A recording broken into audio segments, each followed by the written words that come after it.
इस देश की काइनेटिक एनर्जी बहुत हाई है अभी, एकदम रोल कर रहा है। अब वो जो काइनेटिक एनर्जी में तो आप थोड़ा सा ही लगाते हो तो तुरंत बदल जाती है। शुरू में जो इनर्शिया तोड़ने के लिए एक ताकत चाहिए। मुझे लगता है कि 3 प्रधानमंत्रियों ने उस इनर्शिया को तोड़ने के लिए बहुत ही रेवोल्यूशनरी काम किया, जिनको क्रेडिट देना चाहिए। एक राजीव गांधी जी, जिन्होंने सारे चीज़ों को, कंप्यूटर की महत्ता को समझा, इस टेक्नोलॉजी को समझा, उनका विरोध भी किया गया। दूसरे नरसिंहा राव जी, जिन्होंने ओपन वर्ल्ड इकोनॉमी के बारे में सोचना शुरू किया। और तीसरे प्रधानमंत्री जी, जिन्होंने ग्लोबलाइजेशन के, अटल बिहारी वाजपेयी जी, जिन्होंने ग्लोबलाइजेशन, मूल नियंत्रण, मार्केट को ओपन करना, उनकी भी बहुत आलोचना हुई। उनके संगठन ने बहुत आलोचना की। स्वदेशी जागरण मंच ने तो क्या क्या नहीं कहा। हमको भी उस समय बोलना पड़ा, हमें पता नहीं था, डंकल प्रस्ताव और ये सब पता नहीं क्या क्या, लेकिन दुनिया खुली। सो वो जो एक हमारी दुनिया खुली है, हमारी जो विंडोज खुली है, हम थोड़े लेट हो गए। चाइना पहले खुल गया, हम थोड़ा सा लेट हो गए पॉलिटिकल रीजन से, बट वंडरफुल, बहुत अच्छे खुले हैं। और मुझे कोई 1% भी इस बात पे शक नहीं है कि ये सेंचुरी आपकी है। सो किसको वोट देनी चाहिए हमें? मेरे ख्याल से हमको पार्टियों के बजाय अच्छे लोगों को वोट देनी चाहिए। Okay. क्योंकि क्या होता है कि अगर अच्छे लोग पार्लियामेंट असेंबली में हो जाएंगे तो पार्टियां भी बाध्य होकर अच्छे लोगों के अनुसार पॉलिसी बनाने पे बाध्य होंगी। जी। अभी हम क्या सोचते हैं कि बलात्कारी है लेकिन हमारी पार्टी का है तो चुप रह जाओ, चोर है पर हमारी पार्टी का है तो चुप रह जाओ, भ्रष्टाचारी है पर मेरी जाति का है तो चुप रह जाओ, ये हमारे मोहल्ले का है, हमारे इलाके का है, इसके बारे में मैं क्यों गलत बोलूं। तो हमारे जो लॉजिक हैं वो बड़े जातिवादी हो गए हैं, बड़े पार्टीवादी हो गए हैं, दलों के बंधक हो गए, हम दलदल में फंस गए हैं। तो अगर हम ये सोचने लगे, जैसे मैंने वोट जब दी थी, पॉलिटिकली बात छोड़ दीजिए, मैं खुलेआम बोलता था, उसके कारण भी मुझे लोग सेंटर टू राइट बोलने लगे थे। जब मैंने वोट दी थी तो मेरे यहाँ जब ये कैंपेन चला हमारा, इससे पहले किसी ने पूछा, आप जैसे किसी आदमी ने, कि आपने लास्ट इलेक्शन में किसे वोट दी, तो मैंने बोल दिया कि राजनाथ सिंह जी को वोट दी। शायद बरखा का इंटरव्यू था, उससे लोगों ने कहा अरे ये तो प्रो बीजेपी। भाई नहीं, मैं किसी पार्टी में नहीं था। I was assistant professor in A college, I was teaching classes, my wife was teaching classes, हम दोनों वोट देने जाने वाले थे। और एक आदमी जो अभी जेल में हमारा साथी है, पॉलिटिकल लीडर था, वो भी साथ जा रहा था अपनी बीवी के साथ। हम लोगों ने बात करी खाने पे, सुबह सुबह नाश्ते पे, कि यार वोट किसे दे के आए, तो ये खड़ा है वो खड़ा है। तो राजनाथ सिंह एक टेस्टेड आदमी थे, हमारे चीफ मिनिस्टर रहे थे, बहुत अच्छा काम किया था, हमारे शिक्षा मंत्री रहे थे, नकल रोक दी थी। दूसरा बंदा जो खड़ा था वो लोकल था, उसके बारे में हमें पता था कि अच्छा बंदा है लेकिन राजनाथ सिंह के बराबर का नहीं है। तो इरिस्पेक्टिव ऑफ कि राजनाथ सिंह सपा में है कि भाजपा में है कि बसपा में, उनको वोट दिया आया और वो जीते भी। जिस भी कारण, मेरी 1 वोट से 4 वोट से तो क्या जीते होंगे, बट हमने वोट दी। तो जो दूसरा बंदा मेरे साथ पॉलिटिक्स में आया वो तो चुप रह गया, उसने बताया नहीं कि मैंने किसको वोट दी, कि उसको डर लगा कि मैं प्रो बीजेपी कहलाऊंगा। या मैंने बता दिया, बरखा ने पूछा किसको वोट दी थी पिछले इलेक्शन में 14 से पहले, राजनाथ सिंह जी को दी थी। इसमें क्या खराब बात है। सो मुझे लगता है, मेरी अपील पर्सनली लोगों से ये है कि check your candidate, go for the credentials, देखिए कि उसने पीछे क्या किया है, उसका महिलाओं के बारे में क्या विचार है, देखिए कि अगर वो औरत है और उसके बाद भी इलाके में औरतों के साथ हुई किसी बदतमीजी के इस कारण चुप रही है कि उसके नेता इन्वॉल्व है, तो वोट मत दीजिए उसे। या पूछने आए तो पूछिए कि तुम चुप क्यों रही थी। क्या पॉलिटिक्स को ज्वाइन किए बिना आप देश को बदल सकते हो? देश को बदला ही उन लोगों ने जिन्होंने पॉलिटिक्स ज्वाइन नहीं की। ओके, बताइए। इस देश में 2 ताकतें हैं जी। एक है राज सत्ता और एक है धर्म सत्ता। धर्म का मतलब धर्म नहीं, धर्म का मतलब जो जनता सोचती है, चाहे वो गांधी हो, चाहे वो जयप्रकाश हो, चाहे वो अन्ना हो, और हमारे सारे ग्रंथों में चाहे वो वशिष्ठ हो, विश्वामित्र हो, चाहे वो आद्य शंकराचार्य हो, ये सब वो लोग हैं राजा जिनसे डरता रहा है। राजा अनीति करने से पहले, अनाचार करने से पहले, अभद्रता करने से पहले डरता था कि यार गुरुदेव नाराज होंगे, शाप दे देंगे। ऋषि कौन है? जो कमंडल में हाथ डाला, यूं जल निकाला और राजा से कहा कि जा तेरा वंश नाश हो जाएगा, जा तेरी राज्य सत्ता समाप्त हो जाएगी। क्योंकि इस ऋषि के पीछे जनता है, जनबल है। उसको पता है इस ऋषि को कुछ नहीं चाहिए, जंगल में रहता है, शिष्यों को पढ़ाता है, शिष्य उगाते हैं, लकड़ी तोड़ के लाते हैं, खाना बनता है, एक ही घाट पे शेर बकरी पानी पीते हैं। तो इसकी बात जनता मानेगी, और जनता ने रिवोल्ट कर दिया तो राज नहीं बचेगा। लोग सेना में नहीं जाएंगे, वे लड़ेंगे नहीं तेरे लिए, तेरी कसम नहीं खाएंगे। तो मुझे लगता है कि उससे बाहर खड़े होकर आप जितना परिवर्तन कर सकते हैं। इसीलिए जब हम सोशल कैंपेन से पार्टी में कन्वर्ट हुए, तो आपको याद होगा, और आप थोड़ा मेरी पॉलिटिकल हिस्ट्री पे आपने काम किया होगा, सबसे ज्यादा अगेंस्ट मैं था और मैंने पहले दिन ये घोषणा भी कर दी थी कि I am not going to join. उसी शाम वो तीनों लोग मेरे घर पे पत्नियों को लेके आ गए, उन्होंने कहा हम भी नहीं जाएंगे, हम बना ही नहीं रहे, तू नहीं है तो हम भी नहीं है, और ये क्या है। तो फिर मुझको स्टेप इन करना पड़ा। तो मैंने तब भी उनसे कहा था कि बहुत बड़ी पावर पैदा हुई है, इसको होल्ड करना है तो सात्विक रहना पड़ेगा, हमको इस सब से बचना पड़ेगा। तो अंदर जाके भी अच्छा काम हो सकता है, लेकिन मुझे लगता है कि बाहर से ज्यादा अच्छा काम हो सकता है। आप ब्रेक डाउन कर सकते हो उसे, बाहर से अच्छा काम कैसे हो सकता है? जैसे गांधी ने किया, गांधी की कभी कांग्रेस की मेंबरशिप नहीं थी, जयप्रकाश जी ने कभी जनता पार्टी की मेंबरशिप नहीं ली।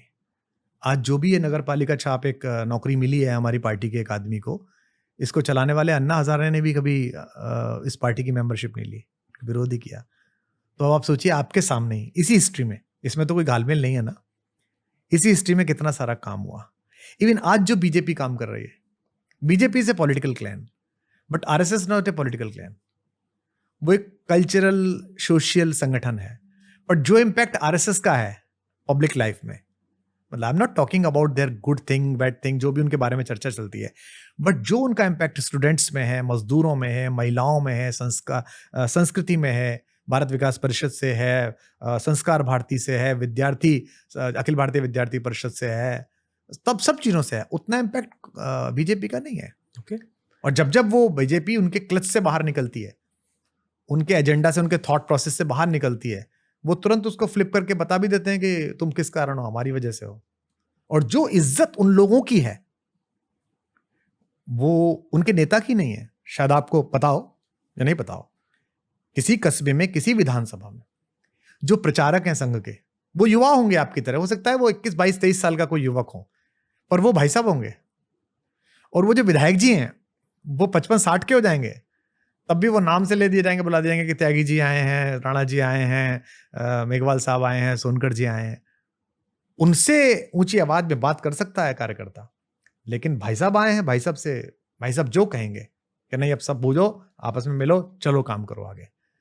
तो ये आपके सामने है कि आप अगर सात्विकता के साथ रहें, अगर आप जो भी आपका, मतलब सात्विकता आपका जो भी वन लाइनर है, वो अच्छा बुरा दुनिया जाने, आप जाने, अगर आप उसमें लगे रहे तो, और आपको ये लोभ नहीं रहा कि मुझे ये चाहिए, तो आप ज्यादा इम्पैक्ट डाल सकते हैं। क्या मुझे पॉलिटिक्स एंटर करनी चाहिए? जरूर करनी चाहिए। अगर आपको लगता है कि कोई पार्टी ऐसी है जहां आप अपनी बात कह सकते हैं, और पार्टी का एक अनुशासन होता है, हमने भी पार्टी चलाई है, मैंने 2 इलेक्शन लड़वाए, उन्हें मैं लीड कर रहा था फ्रंट से, 13 का और 15 का दिल्ली का इलेक्शन। 13 में हमने कांग्रेस के खिलाफ जीत हासिल की, 15 में हमने तभी जीती बीजेपी के खिलाफ। उसका स्लोगन बनाना, टिकट बांटना, फंड कैसे जनरेट होंगे, सब कुछ करा। बाद में पंजाब भी थोड़ा सा किया। पार्टी के अपने अनुशासन में रहते हुए भी अगर आपको लगता है कि आपकी मनुष्यता के साथ समझौता नहीं हो रहा, तो आपको जरूर राजनीति करनी चाहिए। आपको राजनीति से उस समय विद्रोह करना चाहिए, सच बोल देना चाहिए, जब आपको लगे अब मनुष्यता से और देश से समझौता हो रहा है। मैंने भी तभी बोला जब जब मनुष्यता से समझौता हुआ, जब जब अपने चारों तरफ के भ्रष्टाचार से आंख मूंदी गई, अपने चारों तरफ के अनाचार से आंख मूंदी गई, तब तक मैंने कहा ये क्या कर रहे हैं। तो फिर बहाने बनाए गए कि नहीं राजनीति में ऐसा करना पड़ता है, सुनो यार पार्टी कैसे चलेगी, फंड तो चाहिए। तो मैंने कहा हमने 2 इलेक्शन लड़ाए थे, तुझे कभी पता नहीं चला फंड कहाँ से आया, हमने लड़ाए थे, लोग आके देके जाते थे, हमारे बच्चे झंडा पकड़ के खड़े जाते थे, लोग पूछते ऐसे क्यों खड़े, हम कहते थे ऊपर लटकाने के पैसे नहीं है हमारे पास, बीजेपी कांग्रेस ले गई। तो कहते कितने प्यारे बच्चे हैं, जेब से निकाल के पैसे देते थे, कहते थे मैं तुम्हारे साथ खड़ा हूं, तो ऐसे ही लड़ेंगे। लेकिन कंप्रोमाइज हो गई। सो अगर आत्मा के साथ कंप्रोमाइज ना हो, तो पार्टी अनुशासन में रहते हुए आपको राजनीति करनी चाहिए, हर युवा को करनी चाहिए। ओके। आप होपफुल हो फ्यूचर को लेकर, हमारे देश के पॉलिटिकल फ्यूचर को लेकर? मैं देश के फ्यूचर को लेकर बहुत होपफुल हूँ। उसी में पॉलिटिक्स आती है, उसी में इकोनॉमिक्स आती है, उसमें ही कल्चरल प्रोग्रेस आती है मेरे जैसे आदमी के लिए, उसमें ही स्पिरिचुअल प्रोग्रेस आती है। इतने सारे लोग हैं, इतना सारा यूथ है, और बड़ा एस्पायरिंग है, बड़ा एम्बिशियस है। जिसके पास साइकिल है उसको मोटरसाइकिल लेनी है, जिसके पास मोटरसाइकिल आ गई उसको कार खरीदनी है, जिसके पास कार आ गई उसको बड़ा घर खरीदना है, जिसके पास बड़ा घर आ गया उसे बंगला बनाना है, जिसके पास ये सब आ गया उसे चार्टर खरीदना है। तो आदमी लगा हुआ है, इंडिविजुअल कैपेसिटी में लगा हुआ है। एक साइंस आपने पढ़ी होगी, आप इंजीनियर हैं, तो हमने जो 2 एनर्जी हमको पढ़ाई गई थी, स्टैटिक एनर्जी, काइनेटिक एनर्जी। इस देश की काइनेटिक एनर्जी बहुत हाई है, अभी एकदम रोल कर रहा है।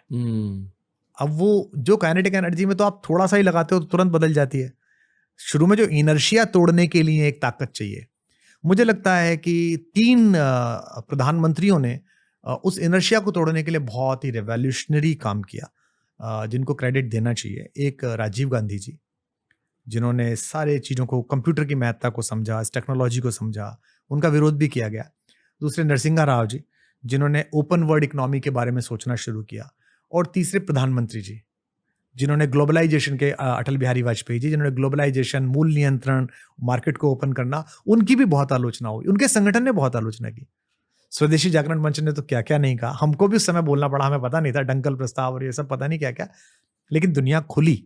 सो वो जो एक हमारी दुनिया खुली है, हमारी जो विंडोज खुली, हम थोड़े लेट हो गए। चाइना पहले खुल गया, हम थोड़ा सा लेट हो गए पॉलिटिकल रीजन से, बट वंडरफुल, बहुत अच्छे खुले हैं। और मुझे कोई 1% भी इस बात पे शक नहीं है कि ये सेंचुरी आपकी है। This is the century. Okay, अगर कोई नौजवान अभी एक पॉलिटिशियन बन रहा है, तो उसके लिए आप उसको अब क्या कहोगे, एक्सेप्ट जो आपने ऑलरेडी कह दिया? एडवाइस क्या है अगर उसे फास्ट प्रोग्रेस चाहिए पॉलिटिकल करियर में, पर उसका दिल साफ है? उसका दिल साफ है तो उसे ये बात मैं कहना चाहूंगा कि एक तो लोग ना एक्सरे जैसे होते हैं जनता। वेद में एक लाइन है, लोक सहस्त्र चक्षु, जनता की 1000 आंखें हैं। आप उनको बहुत देर मूर्ख नहीं बना सकते। सो ट्रांसपेरेंट रहिए, सच्चे रहिए, पीपल विल रिकॉग्नाइज यू। जैसे मैं किसी 5 स्टार होटल में गया रुकने के लिए, शो है, तो मैं देखता हूँ कि उसका जो दरबान है, जो दरवाजा खोल रहा है, जो गाड़ी खोलने के लिए वहाँ सिक्योरिटीज खड़े हुए हैं, जो वेटर है, जो बटलर आया हुआ है, उसे अचानक आप दिखते हैं और आपके उसके चेहरे पर जो मुस्कान आपको लेके आते हैं, हाँ सर, आपको सुनता हूँ, राम वाला सर वो सुना, this is your voter, this is the person who recognize your truthfulness. ना हो आप सांसद, ना हो आप मंत्री, ना हो आप मुख्यमंत्री, ना बने आप कुछ भी, ये आदमी पहचानता है कि आप सच्चे हो। इसके लिए काम करिए। जिस दिन ये बेमन से दरवाजा खोलना शुरू कर देगा, अंदर ही बोला आ गया एक और चोर डकैत, गाली बकेगा, उस दिन आप कुछ भी पा लेना, पार्क कर देना अमेरिका लंदन में 5,000 करोड़ रुपए, अपनी बेटी की कंपनी में लगवा देना, अपने साड़ू को ठेका दे देना, शराब में घोटाले कर लेना, कुछ भी कर लेना, मजा नहीं आएगा दोस्त। पता होगा, उसको भी पता है कि तुम चोर हो और तुमको भी पता है तुम चोर हो, बल्कि उसे तो कंफर्म है कि तुम डकैत हो और तुमको लगता है थोड़ी सी चोरी की है। तो जो भी नया पॉलिटिशियन आ रहा है उसको मैं पहले कहता हूँ ये सोच के मत आना बस, तो फिर आनंद आ जाएगा। पॉलिटिक्स में जो पावर है, पॉलिटिक्स में जो पैसा है, इस सब के चक्कर में मत आना। हाँ, तुझे लगे कि ये काम ऐसे करके बड़ा आनंद आता है, मुझे बहुत अच्छा लगता है कि मुझे लोगों की मदद करूं, उनकी जिंदगी में एक बदलाव लाऊं बड़े स्तर पर, इसके लिए आ जाओ तो बहुत अच्छा है। और ऐसे पॉलिटिशियंस की जरूरत है।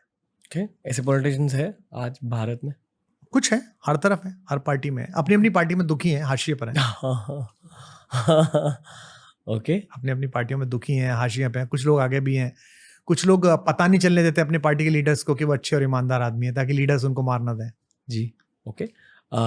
आपके अनुसार मोदी जी के बाद पीएम कौन बनेंगे?